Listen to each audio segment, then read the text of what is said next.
অনিয়মের দায়ে দারুল ইহসান বিশ্ববিদ্যালয়ের কার্যক্রম বন্ধের নির্দেশ আপিল বিভাগের।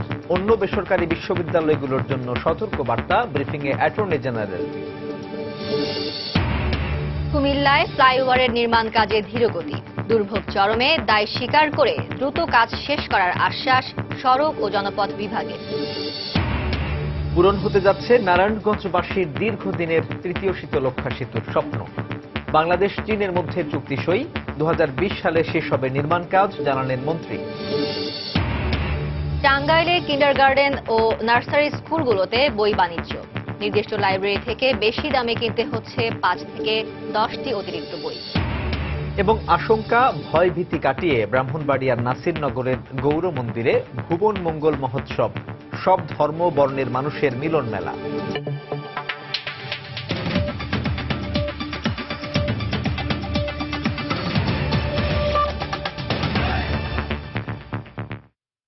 বাংলার সময় সঙ্গে আছি সাজিদ রাজু এবং আমি ফারজাদা মুমু। সনদ দেওয়ার ক্ষেত্রে অনিয়ম এবং শাখা বাণিজ্যের দায়ে দারুল ইহসান বিশ্ববিদ্যালয়ের সব ধরনের কার্যক্রম বন্ধ ঘোষণা করেছেন আপিল বিভাগ। একই সঙ্গে সব বেসরকারি বিশ্ববিদ্যালয়ে আইন বিভাগে ছাত্র ভর্তিতে বিধি নিষেধ আরোপ করেছেন আদালত। অ্যাটর্নি জেনারেল মাহবুবে আলম মনে করেন, সুপ্রিম কোর্টের এই আদেশে বেসরকারি বিশ্ববিদ্যালয়ের বাণিজ্যিকীকরণ বন্ধ হবে। দেশের বিভিন্ন জায়গায় অনুমোদন ছাড়াই ব্যাঙের ছাতার মতো গড়ে ওঠে দারুল ইহসান বিশ্ববিদ্যালয়, যে বিশ্ববিদ্যালয়ের বিরুদ্ধে জঙ্গিবাদ থেকে শুরু করে মালিকানার দ্বন্দ্ব এবং টাকার বিনিময়ে সনদ বাণিজ্যেরও অভিযোগ রয়েছে। এমন প্রেক্ষাপটে 2011 সালের 25 নভেম্বর এই বিশ্ববিদ্যালয়ের কার্যক্রম তদন্তে বিচার বিভাগীয় তদন্ত কমিশন গঠন করেন শিক্ষা মন্ত্রণালয়। যদিও গত বছর হাইকোর্ট দারুল ইহসানের কার্যক্রম বন্ধের রায় দিলে সরকার বিশ্ববিদ্যালয়টির শিক্ষা কার্যক্রম আনুষ্ঠানিকভাবে বন্ধ ঘোষণার নির্দেশ দেন।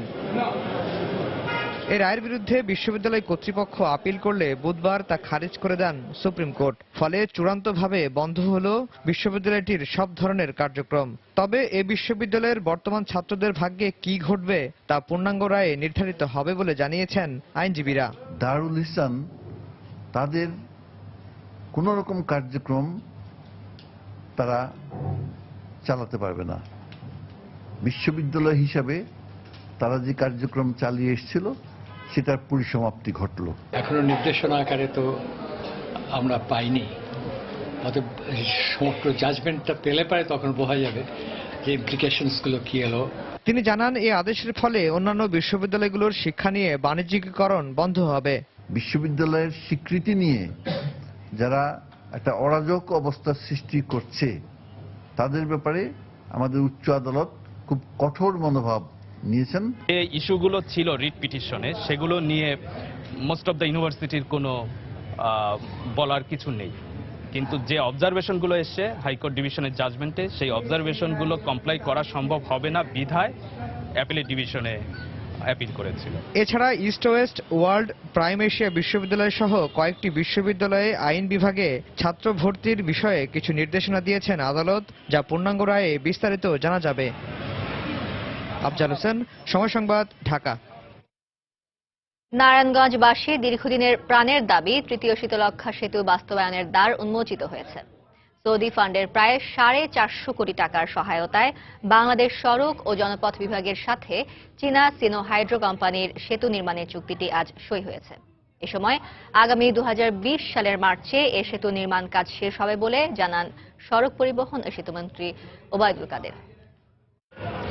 নির্বাচন আসে আর নারায়ণগঞ্জের বাসিন্দারা প্রতিশ্রুতি পায় শীতলক্ষ্যা নদীর উপর সেতু নির্মাণের, কিন্তু বারে বারে সেই স্বপ্ন ভঙ্গ হয়। ফলে আক্ষেপ নিয়ে থাকতে হয় শীতলক্ষ্যা দুপাড়ের কয়েক লাখ মানুষকে।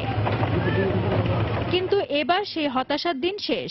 অবশেষে প্রাণের দাবি বাস্তবায়নের পথ চলা শুরু হয়েছে। সেতু নির্মাণে প্রায় 450 কোটি টাকা নির্মাণ ব্যয়ে চীনা কোম্পানির সাথে চুক্তি স্বাক্ষর করেছে বাংলাদেশ। নির্বাচনের 1.5-2 বছর আগে এই বৃষ্টির কাজ আমরা শুরু করে দিচ্ছি। সাবেক সংসদ সদস্য মরহুম নাসিম ওসমান, তার কন্টিনিউয়াস প্রেসার এবং ইনসিস্টেন্স, এতে আমি নিজেও বিষয়টি নিয়ে আগ্রহী পড়ি। বাংলাদেশে একমাত্র ইনফ্রাস্ট্রাকচার ডেভেলপমেন্ট প্রজেক্ট এই সৌদি ফান্ড সংগ্রহে নাসিমের একটা অবদান ছিল। বর্তমান সরকার নির্বাচনের অঙ্গীকার পূরণ করছে জানিয়ে মন্ত্রী বলেন, সৌদি ফান্ডের সহযোগিতায় তৃতীয় এই সেতু নির্মাণের কাজ 3 বছরের মধ্যে শেষ করা হবে। সিনোহার্য কোম্পানি তৃতীয় শীতলক্ষা সেতু নির্মাণ কাজ তারা শুরু করবে মার্চ 2017, কাজ শেষ হবে মার্চ 2020। গত ডিসেম্বরে মন্ত্রিসভা এই সেতু নির্মাণের অনুমোদন দেয়। প্রতিশ্রুতি আসে। ফেরদৌস লিপি, সময় সংবাদ, ঢাকা। কুমিল্লায় যানজট নিরসনে শাসনগাছা ফ্লাইওভার নির্মাণ কাজ গত বছরের জুনে শেষ হওয়ার কথা থাকলেও ধীরগতির কারণে এখনো হয়নি। এতে চরম ভোগান্তির মুখে পড়েছে কুমিল্লাবাসী। তবে সড়ক ও জনপথের ঊর্ধ্বতন কর্মকর্তারা দুর্ভোগের কথা স্বীকার করে চলতি বছরের জুন মাসের মধ্যে কাজ শেষ করার আশ্বাস দিয়েছেন। বাহার রাইহানের পাঠানো তথ্য ও ছবি নিয়ে ডেস্ক রিপোর্ট। কুমিল্লা থেকে রাজধানী ঢাকা, সিলেট ও জেলার চান্দিনা, দেবিদ্বার, মুরাদনগর সহ 7টি উপজেলায় যাতায়াতের জন্য একমাত্র bus stand Shashongacha bus stand. দীর্ঘদিন ধরে শহর থেকে বের হওয়ার পশ্চিম দিকের এই সড়কটিতে যানজটে অতিষ্ঠ নগরবাসীর দাবির প্রেক্ষিতে রেসকোর্স থেকে শাসনগাছা পর্যন্ত রেল ক্রসিং ফ্লাইওভারের কাজ শুরু হয় প্রায় 2 বছর আগে। 2015-16 অর্থ বছরের জুন মাসে কাজটি শেষ হওয়ার কথা থাকলেও কাজের ধীরগতির কারণে আজও শেষ হয়নি। এতে চরম ভোগান্তির শিকার হচ্ছেন প্রতিদিন এই সড়কে যাতায়াতকারী অর্ধলক্ষাধিক মানুষ। আগে আমরা ওইখানে যে নামতে পারতাম একদম মুড়ে, তো এখন অনেকটা রাস্তা হাইটা যেতেছে, তো সময়ের অপচয় হচ্ছে। গাড়ি তো অর্ধেক রাস্তায় এসে থেমে যায়, পুরা পর্যন্ত যায়ও না। এটার কারণে প্রতিদিন ধুলাবালিতে শ্বাসকষ্ট, অনেক সমস্যা হয় আমাদের। আমরা তো হাঁটবো, এই যে একবারে রাস্তাতে জায়গায় নাই। সচেতন নাগরিকরাও জানালেন, ফ্লাইওভার নির্দিষ্ট সময় শেষ না হওয়ায় ভোগান্তির শেষ নেই কুমিল্লাবাসীর। একটা নির্দিষ্ট সময়ের মধ্যে একটি কাজ যদি আমরা করতে ব্যর্থ হই, তাহলে সেই দায় সেখানে শুধু অর্থনৈতিক খরচটাই যে বেড়ে যাবে তা না, মানুষের যে ভোগান্তি যেটাকে আমরা অর্থনৈতিকভাবে বিবেচনা করি না, সেটাও কিন্তু বিরাট। আমার মনে হয় বিলম্বিত করে সরকারি অর্থকে আরো আত্মসাৎ করা এটাই প্রক্রিয়া হতে পারে। অবশ্য সড়ক ও জনপথ বিভাগের নির্বাহী প্রকৌশলী জনগণের ভোগান্তির কথা স্বীকার করে জুনের মধ্যে কাজ শেষ করার আশ্বাস দিলেন। সাময়িক এই দুর্ভোগের জন্য আমি জনসাধারণের কাছে ক্ষমা প্রার্থী, বাট আমরা যথাসম্ভব এই দুর্ভোগকে হ্রাস করে যথা দ্রুত এটাকে পাবলিকের ব্যবহারের জন্য উন্মুক্ত করতে পারি, সেই কাজটা করে যাচ্ছি। 631 মিটার দীর্ঘ শাসনগাছা রেল ক্রসিং ফ্লাইওভার নির্মাণে ব্যয় হচ্ছে 50 কোটি টাকা। সময় সংবাদ, কুমিল্লা। নবনিযুক্ত প্রধান নির্বাচন কমিশনারের অধীনে সুষ্ঠু ও গ্রহণযোগ্য নির্বাচন সম্ভব নয় বলে দাবি করেছেন বিএনপির সিনিয়র যুগ্ম মহাসচিব রুহুল কবির রিজভী। দুপুরে টাঙ্গাইলে এক স্মরণ সভা শেষে সাংবাদিকদের তিনি একথা বলেন। সার্চ কমিটিরও যে প্রস্তাবগুলো, যেখানে কিছু নিরপেক্ষ লোক ছিল যে 2-3 জন, সেটাও গ্রহণ করা হয়নি। একবারই বেছে বেছে সরকারের অনুগত লোকদেরকেই এখানে নিয়ে আসা হয়েছে। এই প্রধান নির্বাচন কমিশনারের অধীনে একটা অবাধ, সুষ্ঠু, সবার কাছে গ্রহণযোগ্য এবং প্রভাবমুক্ত নির্বাচন হওয়া খুব দুষ্কর, এটা হওয়া সম্ভব না। সেক্ষেত্রে আমার মনে হয় তার বিরুদ্ধে যে অভিযোগ, এটা আরো তীব্র হওয়ার আগেই আমার মনে হয় তার পদ থেকে সরে যাওয়া উচিত। সাতক্ষীরা জেলা জামাতে ইসলামীর আমির আব্দুল খালেক মণ্ডল সহ একই জেলার 4 জনের বিরুদ্ধে 71 মানবতা বিরোধী অপরাধের তদন্ত প্রতিবেদন চূড়ান্ত করেছে আন্তর্জাতিক অপরাধ ট্রাইব্যুনালের তদন্ত সংস্থা। সকালে ধানমন্ডিতে তদন্ত সংস্থার প্রধান কার্যালয়ে সংবাদ সম্মেলনে একথা জানান তদন্তকারী কর্মকর্তারা। বাকি 3 জন হলেন এম আব্দুল্লাহ আল বাকি, খান রকুনুজ্জামান ও জহিরুল ইসলাম। অভিযুক্তদের মধ্যে খালেক মণ্ডল 2001 সালের নির্বাচনে সংসদ সদস্য নির্বাচিত হন। বর্তমানে তিনি গ্রেপ্তার রয়েছেন। এছাড়া বাকি 3 জন পলাতক। তাদের বিরুদ্ধে 71 সাতক্ষীরা সহ আশাশুনি ও কলারোয়া উপজেলার বিভিন্ন স্থানে হত্যা, ধর্ষণ, আটক ও নির্যাতনের মোট 7টি অভিযোগ আনা হয়েছে তদন্ত প্রতিবেদনে। অভিযুক্তরা সবাই জামাতের বিভিন্ন পর্যায়ের নেতা বলে জানান তদন্ত সংস্থার প্রধান সমন্বয়ক আব্দুল হান্নান খান। হত্যা, নির্যাতন এবং ধর্ষণ, এই 3টা অভিযোগ আমরা এই 4 জনের বিরুদ্ধে এনেছি। 7টি অভিযোগে যে প্রধান আসামি সাবেক সংসদ সদস্য খালেক মণ্ডলের বিরুদ্ধে 4টি অভিযোগে অভিযুক্ত করতে পেরেছে।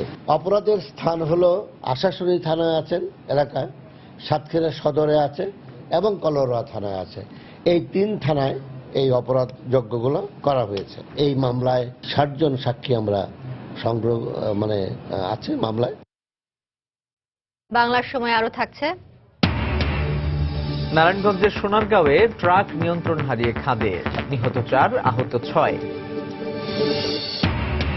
এবং অতিরিক্ত লবণাক্ততায় খুলনার ডুমুরিয়া ও বটিয়াঘাটার দুটি ইউনিয়ন এখন বিরানভূমি, উজাড় হয়ে যাচ্ছে এলাকার হাজার হাজার গাছ।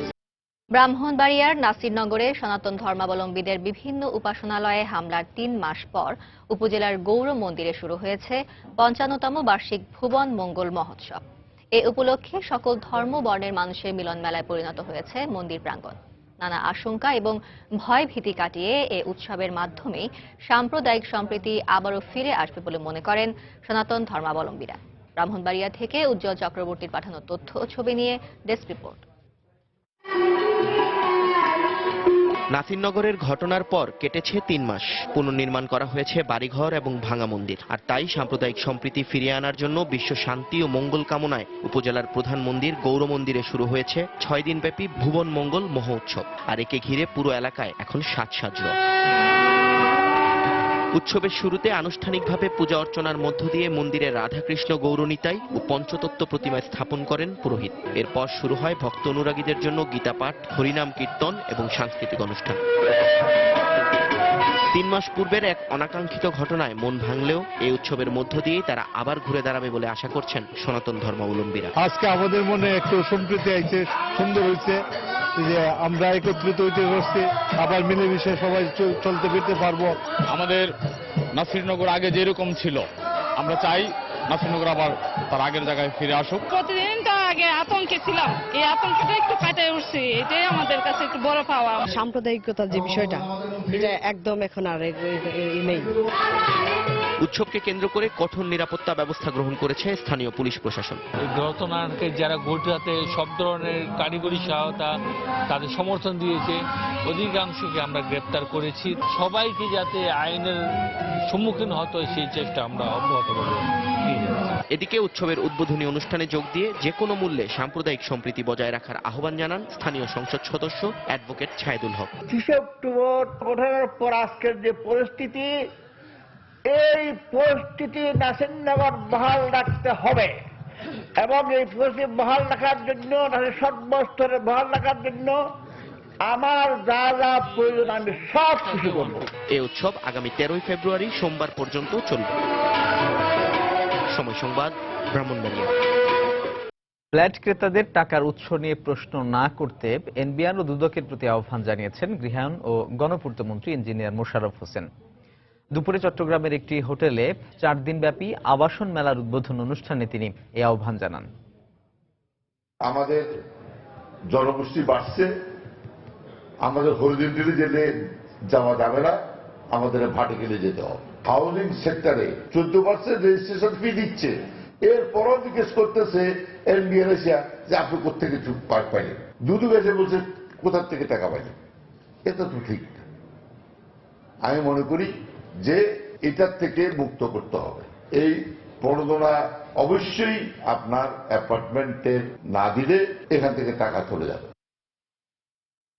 কিন্ডারগার্টেন ও নার্সারি স্কুলগুলোতে চলছে বই বাণিজ্য। সরকার নির্ধারিত পাঠ্য বই ছাড়াও এসব স্কুলে শিশুদেরকে 5 থেকে 10টি অতিরিক্ত বই পড়ানো হয়। অভিভাবকদের নির্দিষ্ট লাইব্রেরি থেকে উচ্চ মূল্যে বই কিনতে বাধ্য করছে স্কুল কর্তৃপক্ষ। এ অবস্থায় আর্থিক ক্ষতিসহ শিশুর মানসিক বিকাশ বাধাগ্রস্ত হচ্ছে বলে অভিযোগ অভিভাবকদের।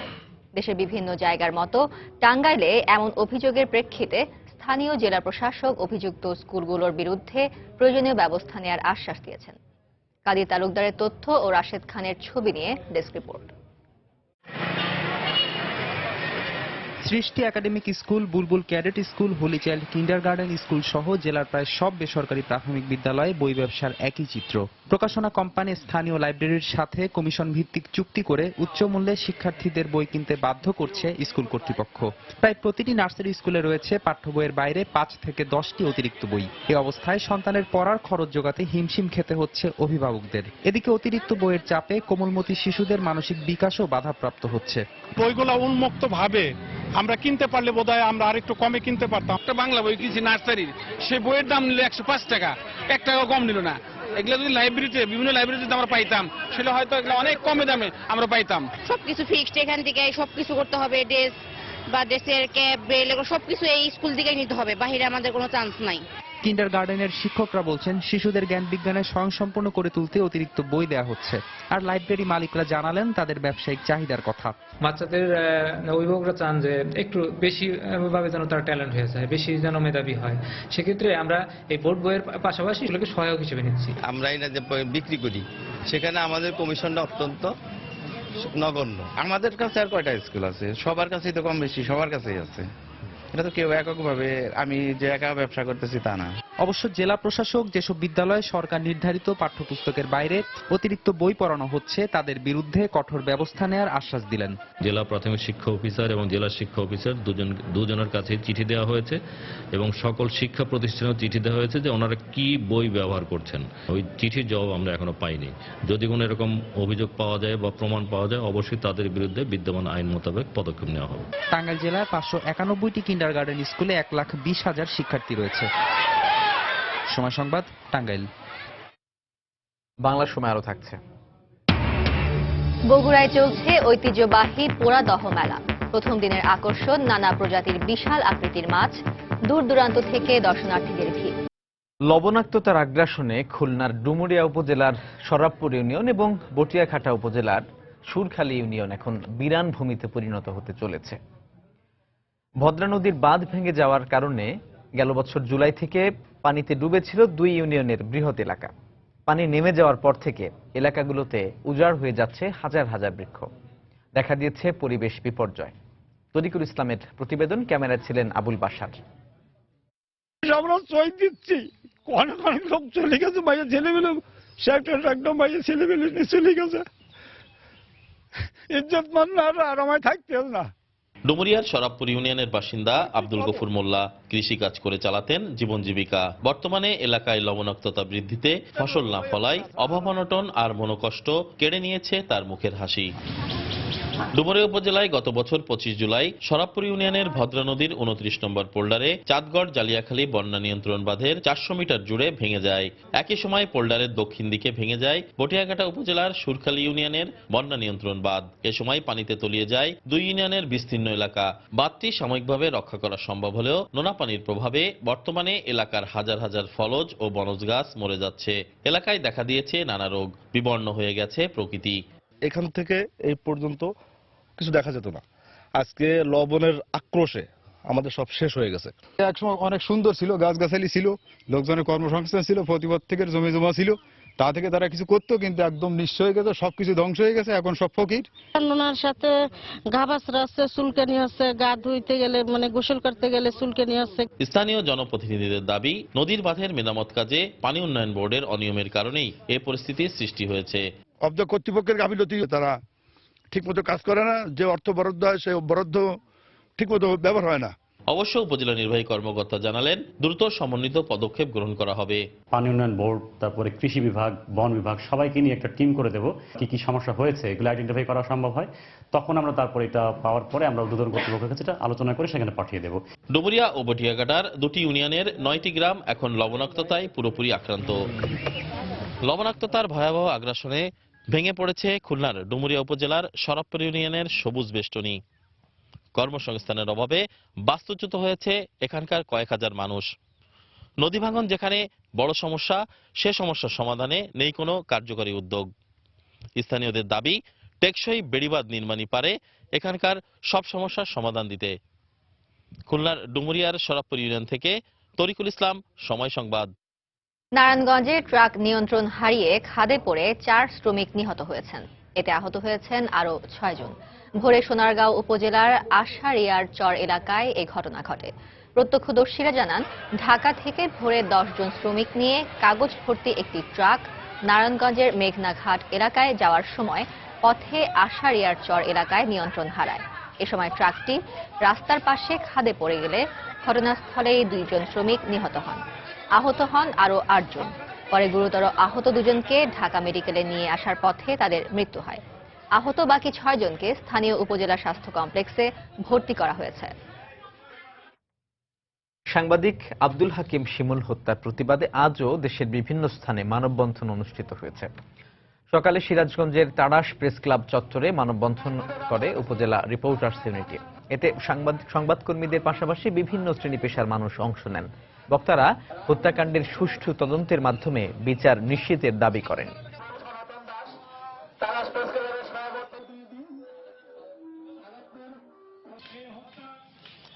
একই দাবিতে দুপুরে পঞ্চগড়ে তেঁতুলিয়া চৌরাস্তা মোড়ে মানববন্ধন করা হয়। এতে স্থানীয় পর্যায়ে কর্মরত গণমাধ্যম কর্মীরা অংশ নেন। এ সময় শিমুল হত্যাকারীদের বিচার দ্রুত সম্পন্ন করার দাবি জানান তারা। রাজশাহী প্রকৌশল ও প্রযুক্তি বিশ্ববিদ্যালয়ে শিক্ষক লাঞ্ছনার অভিযোগে 5 সদস্যের তদন্ত কমিটি গঠন করা হয়েছে। দুপুরে উপাচার্য কার্যালয়ে শিক্ষক সমিতির সাথে বৈঠকের পর তদন্ত কমিটি গঠনের ঘোষণা দেয় বিশ্ববিদ্যালয় প্রশাসন। গত 5 ফেব্রুয়ারি 33 ক্রেডিট বাতিল করার পর শিক্ষার্থীরা আন্দোলন বন্ধ করলেও শিক্ষার্থীদের অসদাচরণের অভিযোগ তুলে পাল্টা ক্লাস পরীক্ষা বর্জনের ঘোষণা দেয় শিক্ষক সমিতি। এরপর থেকে ক্লাস পরীক্ষা বন্ধ থাকায় সেশন জটের আশঙ্কা করছেন শিক্ষার্থীরা। রোগীর মৃত্যুর ঘটনাকে কেন্দ্র করে গাজীপুরের কালীগঞ্জ উপজেলা স্বাস্থ্য কমপ্লেক্সে ভাঙচুর ও চিকিৎসকদের লাঞ্ছিত করার অভিযোগ উঠেছে স্বজনদের বিরুদ্ধে। এই ঘটনার প্রতিবাদে অনির্দিষ্টকালের জন্য কর্মবিরতির ঘোষণা দিয়েছেন চিকিৎসকরা। পুলিশ ও এলাকাবাসী জানায়, গুরুতর অবস্থায় কলিঙ্গা গ্রামের বাবুল মিয়াকে কালীগঞ্জ উপজেলা স্বাস্থ্য কমপ্লেক্সে নিয়ে যান স্বজনরা। কর্তব্যরত চিকিৎসক তাকে চিকিৎসা সেবা না দিয়েই জাতীয় হৃদরোগ ইনস্টিটিউটে পাঠানোর পরামর্শ দেন। এর কিছুক্ষণ পর মারা যান বাবুল মিয়া। এতে ক্ষুব্ধ হয়ে স্বজনরা হাসপাতালের জরুরি বিভাগের আসবাবপত্র ভাঙচুর করেন। এ সময় 3 চিকিৎসককে লাঞ্ছিতের অভিযোগে অনির্দিষ্টকালের কর্মবিরতি ঘোষণা দেন চিকিৎসকরা। এতে চিকিৎসা কার্যক্রম বন্ধ থাকায় বিপাকে পড়েছেন রোগীরা। বগুড়ার গাবতলীতে শুরু হয়েছে ঐতিহ্যবাহী পোড়াদহ মেলা। 2 দিনব্যাপী মেলার প্রথম দিনের প্রধান আকর্ষণ নানা প্রজাতির বিশাল আকৃতির মাছ। আর আগামীকাল দ্বিতীয় দিন হবে বউ মেলা। এদিন শুধুমাত্র এলাকার নতুন বউ এবং নারীরা মেলায় কেনাকাটা করবেন, থাকবেন না কোনো পুরুষ। এদিকে মেলা উপলক্ষে এলাকার বাড়িতে বাড়িতে চলছে অতিথি আপ্যায়ন ও আনন্দ উৎসব। মেলা নিয়ে রবিউল ইসলামের ক্যামেরায় মাজিদুর রহমানের রিপোর্ট। প্রায় 200 বছর আগে বিভিন্ন স্থান থেকে আসা সন্ন্যাসীরা বগুড়ার গাবতলী উপজেলার গাড়িদহ নদী ঘেঁষে আস্তানা গাড়েন। এর প্রায় 50 বছর পর স্থানীয়রা এখানে সন্ন্যাসী পূজার পাশাপাশি গোড়াপত্তন করেন ঐতিহ্যবাহী এই মেলার। সেই থেকে প্রতি বছর মেলাটি মাঘ মাসের শেষ বুধবারে অনুষ্ঠিত হয়ে আসছে। নদীর থেকে এই সন্ন্যাসীর মতন আকৃতি ধরে একটা কাঠ ভেসে ওঠে। এখানকার স্থানীয় হিন্দুরা সবাই পূজা করে ওই কাঠটাকে। বুধবার দিনে পুরুষেরা করে, বৃহস্পতিবার মহিলারা কাঠ কেনা বেচা করে। মেলায় শিশুদের জন্য খেলার সামগ্রী ছাড়াও রয়েছে হরেক রকমের খাবারের দোকান। এছাড়াও প্রসাধনী সামগ্রীর পাশাপাশি মূল আকর্ষণ হিসেবে রয়েছে বিভিন্ন প্রজাতির বিশাল আকৃতির মাছের সরবরাহ। আর সকাল থেকে এই মেলায় ভিড় করেন বিভিন্ন স্থানের মানুষ। এটা মূলত মাছের মেলা। আজকে মাছ দেখতে এবং মাছ কিনতে এসেছে। আমরা পরাদা মেলায় এসে মাছ দেখলাম, চুরি পিতা কিনলাম, নাগরদোলায় উঠলাম। এই মাছটা আমরা 1500 টাকা কেজি হলে বেচবো, ওজনটা হলে 82 কেজি। বিশাল এলাকা জুড়ে এই মেলার নিরাপত্তায় 2 দিনের জন্য স্থাপন করা হয়েছে পুলিশের বিশেষ ক্যাম্প। মেলার সম্পূর্ণ রূপে আইন শৃঙ্খলার সম্পূর্ণ নিয়ন্ত্রণের মধ্যে আমাদের আছে এবং মেলার যে যারা ব্যবসা বাণিজ্য করার জন্য আসছেন তারা সুন্দরভাবে সুশৃঙ্খলভাবে ব্যবসা বাণিজ্য করতেছেন। মেলার আয়োজকদের দাবি প্রায় 100 একর জমির উপর এই মেলায় 2 দিনে বগুড়া সহ আশপাশের জেলার কয়েক লাখ দর্শনার্থী ক্রেতা বিক্রেতার সমাগম ঘটে। মাজিদুর রহমান, সময় সংবাদ, বগুড়া। এদিকে খুলনা বিভাগীয় গণগ্রন্থাগার প্রাঙ্গণে চলছে মাসব্যাপী বইমেলা। এই মুহূর্তে সেখানে আছেন রিপোর্টার তরিকুল ইসলাম। আমরা সরাসরি চলে যাচ্ছি তার কাছে। তরিকুল। ধন্যবাদ মোমো। এই মুহূর্তে আমি রয়েছি খুলনার বিভাগীয় গণগ্রন্থাগার প্রাঙ্গণের 21শে বইমেলায়। খুলনায় মাসব্যাপী এই বইমেলাটি 1 তারিখ থেকে শুরু হয়েছে চলতি মাসের। এটি চলবে এই মাস পুরো ফেব্রুয়ারি মাস পর্যন্ত। এবং এখানে যেটি বিষয়টি সেটি হচ্ছে যে এখানে 81টি স্টল এখানে রয়েছে। বিভিন্ন ধরনের লেখকের বই এখানে স্টলগুলোতে বেচা কিনা হচ্ছে। আপনারা দেখতে পাচ্ছেন যে স্টলগুলোতে কিন্তু আমরা দেখেছি যে সন্ধ্যার পর থেকে এই স্টলগুলো প্রতিটি স্টলেই কিন্তু ক্রেতা সমাগম এখানে বৃদ্ধি পাচ্ছে এবং এখানে বিভিন্ন ধরনের লেখকের বই, বিশেষ করে যারা পুরাতন লেখক, স্বনামধন্য লেখক, তাদের বই কিন্তু এখানে বিক্রি হচ্ছে। বিশেষ করে বাচ্চাদের বইও কিন্তু এখানে বেশ বিক্রি হচ্ছে। অনেকে শিশুরা এসছে এখানে, তারা তাদের পছন্দ মতো বই কিনছে তাদের অভিভাবকের সাথে এসে। এবং এখানে একটু জানিয়ে রাখি যে খুলনায় এই 8 দিনে কিন্তু স্থানীয়ভাবে যে 13টি বই এখানে মোড়ক উন্মোচন হয়েছে এবং ঢাকার বই মেলাতে যে লেখকের বই প্রকাশিত হচ্ছে তার পরের দিন কিন্তু খুলনার বই মেলাতে এই বইগুলো চলে আসছে। এবং এখানে যে উল্লেখযোগ্য যে বিষয় যে খুলনা বই মেলাতে শুধু বই বিক্রির পাশাপাশি কিন্তু এখানে একটা বিষয় উল্লেখযোগ্য যে পাশে যে মঞ্চটি রয়েছে এখানে প্রতিদিন সাংস্কৃতিক অনুষ্ঠান এবং বিভিন্ন শিক্ষা প্রতিষ্ঠানের শিক্ষার্থীরা এখানে তাদের কবিতা আবৃত্তি সহ বিভিন্ন ধরনের তারা পরিবেশনা করে থাকে। তো এই ছিল আমার কাছে খুলনার বইমেলা থেকে সর্বশেষ মোমো। দর্শক, এতক্ষণ খুলনা বিভাগীয় গণগ্রন্থাগার প্রাঙ্গণে আয়োজিত বইমেলা থেকে সবশেষ খবর জানাচ্ছিলেন রিপোর্টার তরিকুল ইসলাম। বাংলা সময়ের শীর্ষ সংবাদগুলো জানিয়ে দিচ্ছি আরো একবার। অনিয়মের দায়ে দারুল ইহসান বিশ্ববিদ্যালয়ের সব শাখার কার্যক্রম বন্ধের নির্দেশ আপিল বিভাগের। অন্য বেসরকারি বিশ্ববিদ্যালয়গুলোর জন্য সতর্ক বার্তা ব্রিফিংয়ে অ্যাটর্নি জেনারেল। কুমিল্লায় ফ্লাইওভার নির্মাণ কাজে ধীরগতি, দুর্ভোগ চরমে, দায় স্বীকার করে দ্রুত কাজ শেষ করার আশ্বাস সড়ক ও জনপথ বিভাগের। পূরণ হতে যাচ্ছে নারায়ণগঞ্জবাসী দীর্ঘদিনের তৃতীয় শীতলক্ষ্যা সেতুর স্বপ্ন। বাংলাদেশ চীনের মধ্যে চুক্তি সই। 2020 সালে শেষ হবে নির্মাণ কাজ, জানালেন মন্ত্রী। টাঙ্গাইলে কিন্ডারগার্টেন ও নার্সারি স্কুলগুলোতে বই বাণিজ্য। নির্দিষ্ট লাইব্রেরি থেকে বেশি দামে কিনতে হচ্ছে 5 থেকে 10টি অতিরিক্ত বই। এবং আশঙ্কা ভয়ভীতি কাটিয়ে ব্রাহ্মণবাড়িয়ার নাসিরনগরের গৌর মন্দিরে ভুবন মঙ্গল মহোৎসব। সব ধর্মবর্ণের মানুষের মিলন মেলা। এই ছিল বাংলার সময়। যে কোনো খবর পেতে ভিজিট করুন সময়নিউজ.tv। এছাড়া এইমাত্র পাওয়া খবর আপনার মোবাইলে পেতে SMS করুন *BN লিখে পাঠিয়ে দিন 16242 নম্বরে। সঙ্গে থাকুন সময়।